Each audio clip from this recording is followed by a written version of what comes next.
It's lights out, everybody, and welcome back to the Low Downforce podcast, the four-friend Formula One podcast.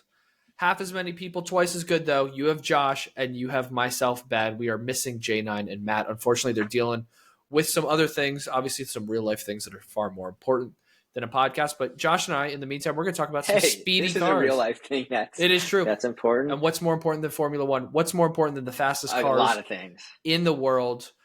Not to the drivers, not to the 20 drivers as they head to Jeddah, Saudi Arabia for the Formula One STC Saudi Arabian Grand Prix. It is a street race. It is a night race, which means that's good for Eastern time zone people. Again, we're feasting. But it is the third race weekend in a row. It is the last race of a triple header, and it is going to be spicy for sure. We're coming off a banger in Bahrain, and we are hoping that it will stay that way. I said we don't have Matt, but we still have Matt's track facts this time, brought to you by Josh. What do you have for me? us? So we are at the Jeddah Corniche Circuit, which is 6.174 kilometers, which is 3.836 miles long. It's the longest street circuit of the season and the second longest overall, with only Spa being longer on the F1 calendar. 50 laps to make the total race distance 308.45 kilometers. And this circuit is fast. It's a street circuit, like you said, but I'm pretty sure it's the highest percentage of full throttle of any circuit on the calendar. I'm not look me up on that. Certain about that, but I'm pretty sure we have the fastest speeds of the year. So we have the second fastest average speed of the year. Monza, the Temple of Speed, is the only one that's faster. Aptly named. Apologies. Yeah, but the average speeds around here are 250 kilometers an hour. And like you said, it's a night race. The lap record is Lewis Hamilton with a 130.734 in 2021, which was the first year they had the race here. And you mentioned it's a night race, and they are going to be on the C3, the C4, and the C5 tires, which is much softer than before. The hard tire in this race is the same tire that was the soft tire in Bahrain. So it's the fastest tires we've had because we had the same tire allocation in Australia, but because of the rain, we never really got to see the soft in the race. We got some mediums, some hards as the track was drying out, but this will be the fastest tires, the quickest to degrade tires. Unless we get some random rain in the desert, which I think is very unlikely because we're in Saudi Arabia, but we shall see. But Matt, let me know how I did on your track facts. Absolutely, and a quick little race rewind because we're missing J9 as well. We gotta do double duty over here. Is we get another Red Bull 1-2, Max Verstappen winning, leading Checo Perez. So no surprise there. This was before McLaren really started to improve with their Miami upgrade last year. But the biggest news last year was Carlos Sainz, at that time a Ferrari driver, had appendicitis and could not race. And so we see our F1 debut for now Haas driver Ollie Behrman, who, even crazier in all of this, he had just stuck pole position in Formula 2. And the only thing you're giving up pole for in Formula 2 is a chance to race for Ferrari in Formula 1, the youngest ever driver to debut for Formula 1. And he got points on debut. So that was definitely the highlight last year. Definitely impressive to see, but the past is the past. We are looking ahead, as we always do, to the the Saudi Arabian Grand Prix. I guess one more quick look back, though. Let's get a little bit of a Predictors Championship score update. As we know, I am dominating right now. I have 11 points. Matt, not too far behind with 8, J9 with 6, and Ben, despite your 2 points last week, you're in last place with 4. Hey, I doubled my score last week. I'm going to double it again this week. I'm going to double it again. We're going factorial now, baby. Wow. Exponential. At a certain point, that's going to be impossible, but we'll all give it our best shot. We probably won't predict as fast as the drivers will drive, but we can talk really fast and see if we can do it. We can certainly try. It is interesting. I feel like after Bahrain, I feel like it's not just, oh, this person on pole, this person wins. I feel like there's a lot more teams at the top. There's a lot more people who have the potential of podium and potential of win. Up a little bit. Hey, I'm ready to hear it then. We got to get right into it. We have Matt's predictions. I'm going to go with those. Josh has J9's predictions. So everybody is accounted for. The Predictors Championship, as always, lives on. But before we get to the race predictions, we have to talk about our one and only qualifying pole position prediction. And I have gone with Oscar Piastri. I mean, he's swinging the hottest bat in Formula One right now. He just finished his 50th Grand Prix, and he's already racked up 4 wins, 13 podiums. Yeah, I mean, what better to win one race than win back-to-back races? So I've got him in pole. Fun fact, Oscar Piastri has the highest percentage of converting pole position into race win 100%. for drivers that have more than one pole position. And so that would be 2. And he's number 1. Max is number 2, for what it's worth. J9 has also gone with Oscar Piastri on the back-to-back pole position. Matt has also gone Piastri pole position. So a lot of groupthink. Except for me, everyone has just abandoned Lando Norris. He was Mr. Pole Position for most of last year and the beginning of this year. I haven't gone with him either. I've gone for George Russell. I think the Mercedes has been very hot as of late. I think that car's quick, and I think he's gonna put together the perfect lap around here. He's certainly capable of it. We've already seen him right at the front going for it. So we'll just have to wait and see. But like we said, it's qualifying. That's not where points are earned. That's not where glory is won. That is, of course, Grand Prix Sunday. And we got to go through the whole podium, starting with P3. Speaking of George Russell, Matt has gone with George Russell. I have gone with Lando Norris. So I didn't even have Lando on the podium in last week's prediction. I said Oscar going back-to-back pole. I've got Lando going back-to-back P3. J9 has also gone for Lando Norris in P3, and I have gone for Charles Leclerc. Ferrari finally a little bit on the up and up.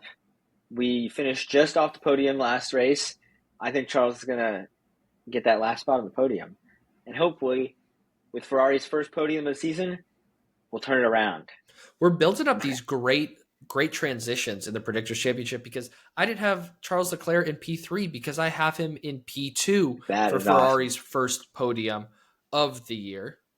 Matt has gone with Lando Norris, so little spoiler alert, he's looking at a McLaren 1-2 that they were hoping to get in Bahrain and came up just short. Both J9 and I have gone for Oscar Piastri in P2. And so J9 has Piastri Norris as P2, P3, not that 1-2. And she has gone with Max Verstappen in P1 in driving a tractor, but he did it a few races ago. Magnificent drive from pole to the victory.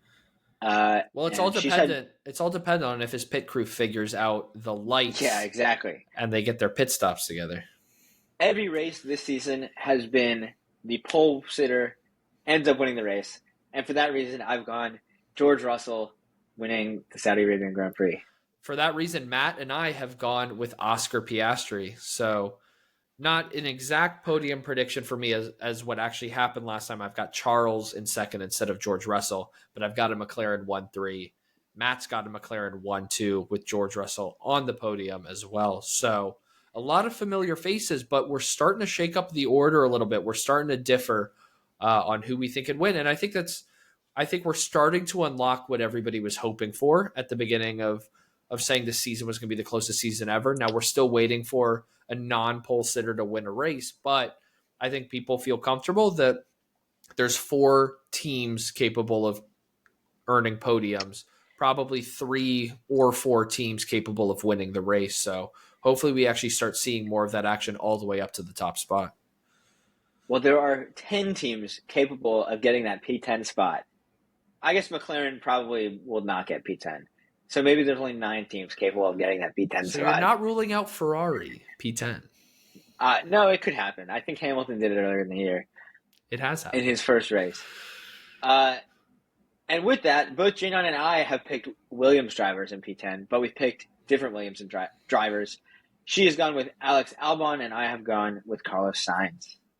Well, Matt and I, completely different teams, not only from you two, but also from each other. Matt has gone with Lance Stroll. P10 in the Drivers' Championship right now. Where does that find him? P10 in the race, or so he hopes. I have gone with Jack Doohan. I think Alpine showed a big step forward. That is a horrible pick. No. So Jack Doohan just missed out on Q3. He started the race in P11. He was right in that mix. He didn't get the points. He finished P13, but he was right in the mix that all the way went up to P9 and was running in the points for a lot of the race.